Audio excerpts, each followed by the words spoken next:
Assalamualaikum warahmatullahi wabarakatuh. Halo teman-teman, saya Suci Makrifah akan menjelaskan tentang materi kelompok kami, yaitu kelompok 6, tentang daur kehidupan anak usia sekolah, remaja, dewasa, dan lansia. Yang pertama, saya akan menjelaskan tentang daur kehidupan anak usia sekolah. Menurut Diantini tahun 2015, anak usia sekolah adalah anak yang berusia 6-12 tahun, memiliki fisik yang kuat, dan mempunyai sifat individual yang sangat tinggi. Jadi, kesimpulannya, anak usia sekolah adalah anak yang berumur 6-12 tahun yang masih dalam perkembangan yang sangat cepat dan dinamis, baik dari aspek fisik, sosial, kemudian emosi, dan mental, serta memberikan tanggung jawab atas tindakannya kepada lingkungannya. Selanjutnya, saya akan membahas tentang ciri-ciri anak usia sekolah. Ciri-ciri anak usia sekolah yang pertama yaitu dari aspek fisik atau jasmani, di mana anak usia sekolah mengalami pertumbuhan yang lambat tetapi teratur. Kemudian biasanya anak perempuan lebih tinggi daripada anak laki-laki di usia yang sama. Kemudian terjadi pertumbuhan tulang dan gigi pada anak usia sekolah. Kemudian yang kedua yaitu dari aspek emosi, di mana anak usia sekolah ini suka berteman dan rasa ingin tahunya tinggi. Yang selanjutnya, anak usia sekolah belum tertarik terhadap lawan jenis. Yang ketiga yaitu dari aspek sosial, di mana anak usia sekolah ini lebih suka berkumpul bersama teman-temannya, kemudian mulai menunjukkan sikap kepemimpinan, serta menyukai teman-teman dengan sesama jenisnya.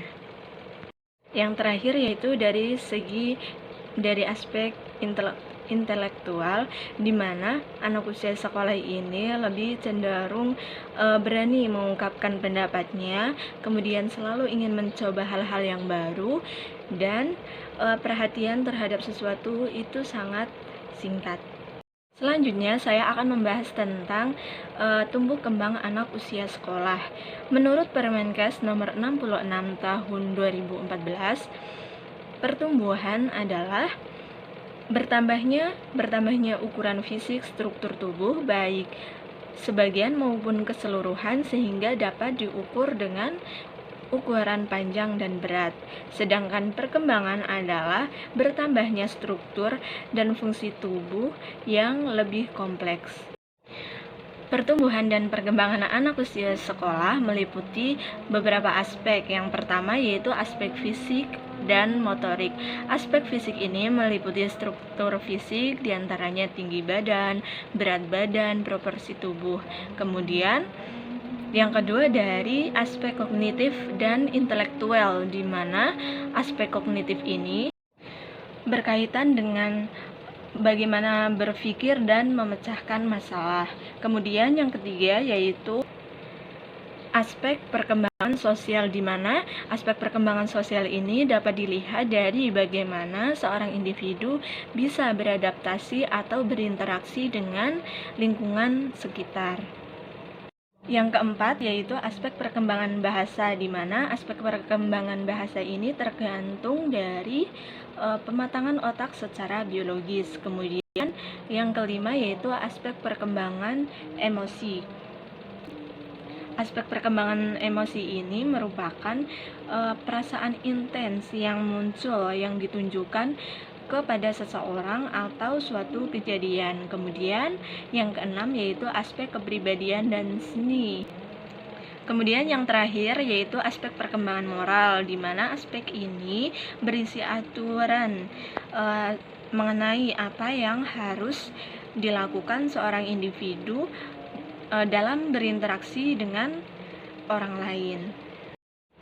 Selanjutnya, saya akan menjelaskan tentang daur kehidupan yang kedua, yaitu usia remaja. Usia remaja menurut Sarwono dibagi menjadi 3 tahap. Yang pertama yaitu tahap remaja awal, di mana remaja ini berusia 11-13 tahun.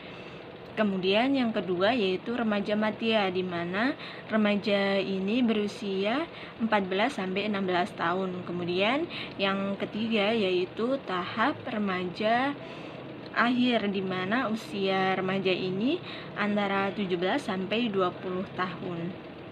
Selanjutnya yaitu ciri-ciri usia remaja, di mana ciri-ciri ini yang pertama yaitu pada saat usia remaja seseorang akan memperluas persahabatannya sehingga akan berteman tidak hanya sesama jenis tetapi lawan jenis juga. Kemudian yang kedua, remaja biasanya lebih bisa berpikir kritis dalam menangani suatu hal. Kemudian yang ketiga yaitu muncul kesadaran dan obsesi tentang cita-cita. Selanjutnya yaitu tumbuh kembang usia remaja. Tumbuh kembang usia remaja dibagi menjadi beberapa aspek. Yang pertama yaitu dari perkembangan fisik.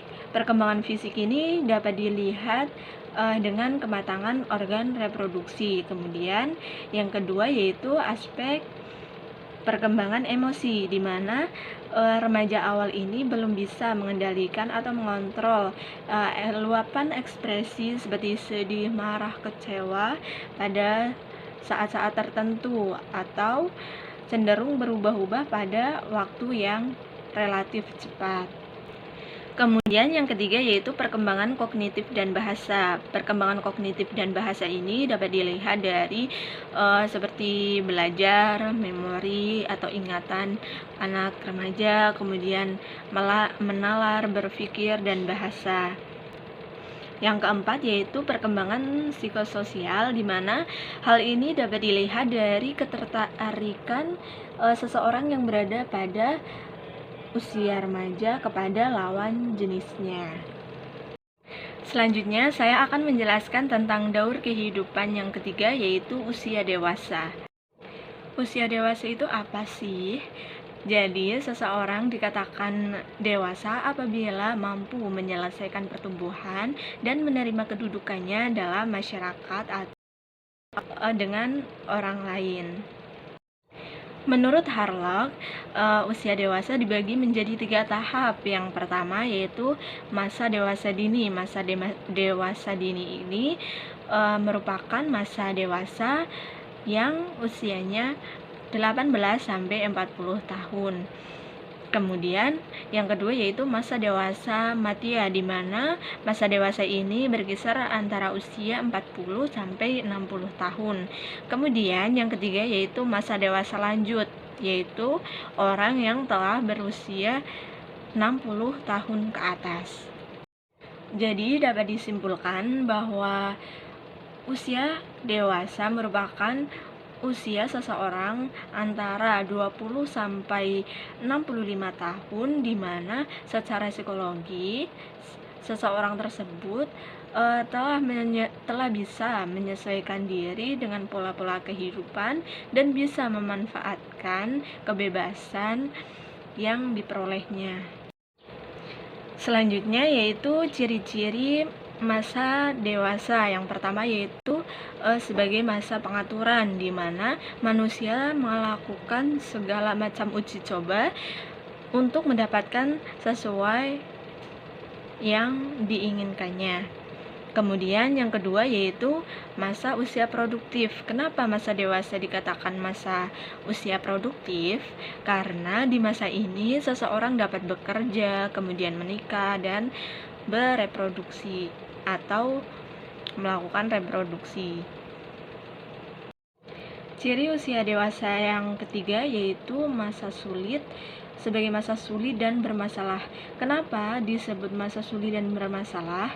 Karena pada saat usia dewasa maka seseorang akan melakukan penyesuaian dengan peran barunya sebagai orang yang dewasa. Kemudian yang keempat yaitu kondisi emosional yang tidak stabil, di mana pada masa ini kondisi emosional dewasa muda masih tidak terkendali karena perubahan yang belum terbiasa.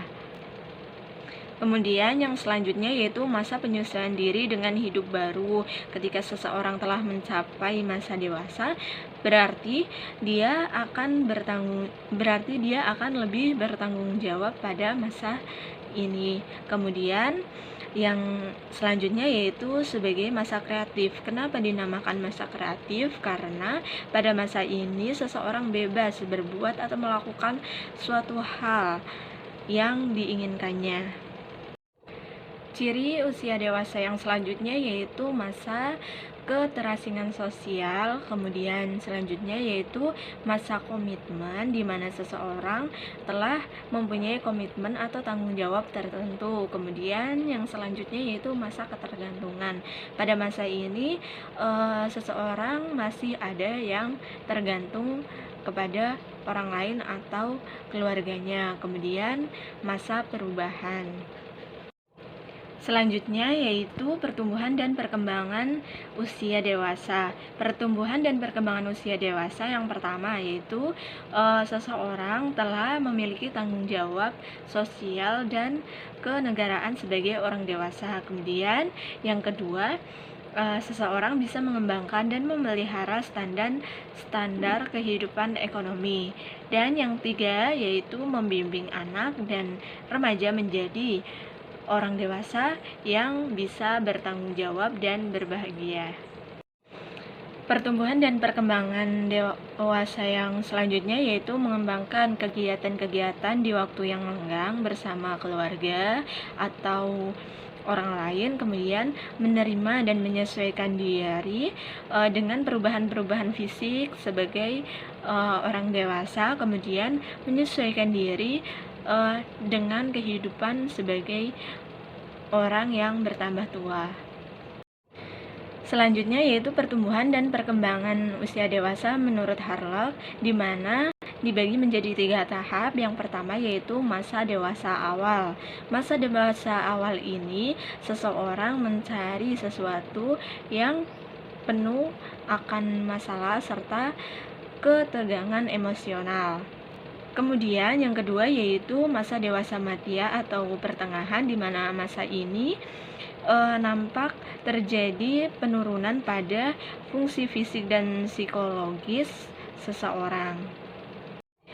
Yang ketiga yaitu masa dewasa akhir, di mana masa ini terjadi proses penurunan yang sangat cepat pada fungsi fisik maupun psikologisnya, sehingga mengakibatkan seseorang yang bergantung kepada orang lain.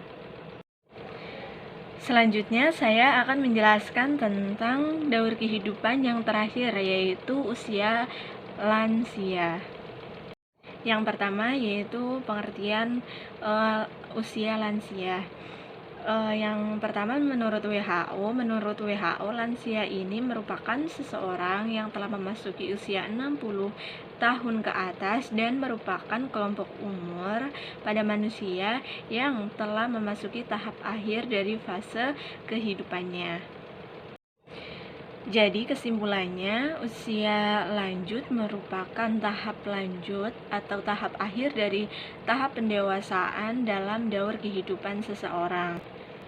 Seseorang dapat dikatakan pada tahap ini apabila telah memasuki usia 65 tahun ke atas, di mana terjadi penurunan atau kegagalan jaringan tubuh sehingga fungsi dan struktur tubuhnya tidak berjalan dengan optimal.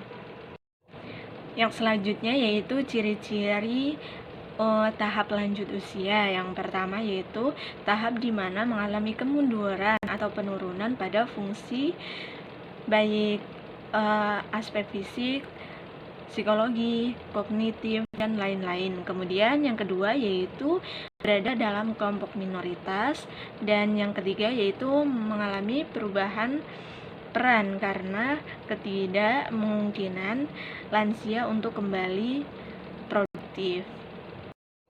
Yang selanjutnya yaitu tumbuh kembang usia lanjut. Tumbuh kembang usia lanjut ini terdiri dari beberapa aspek. Yang pertama yaitu dari aspek fisik, di mana telah terjadi penurunan pada fungsi dari struktur fisik. Kemudian yang kedua yaitu dari aspek kognitif, di mana aspek kognitif, kecerdasan, kemudian kemampuan ingatan usia lanjut akan menurun. Kemudian aspek spiritual, di mana pada usia lanjut ini maka seseorang akan meningkatkan spiritualnya terhadap kepercayaan masing-masing. Kemudian yang selanjutnya yaitu aspek psikososial, di mana pada usia lanjut akan terjadi perubahan kepribadian, kemudian perubahan mental. Perubahan mental ini terjadi dan dapat dilihat dengan usia lanjut atau seseorang yang berada pada usia lanjut ini akan mengalami depresi atau takut kematian. Sekian penjelasan saya mengenai daur kehidupan anak usia sekolah, remaja, dewasa, dan lanjut usia. Apabila banyak kesalahan, mohon maaf. Wassalamualaikum warahmatullahi wabarakatuh.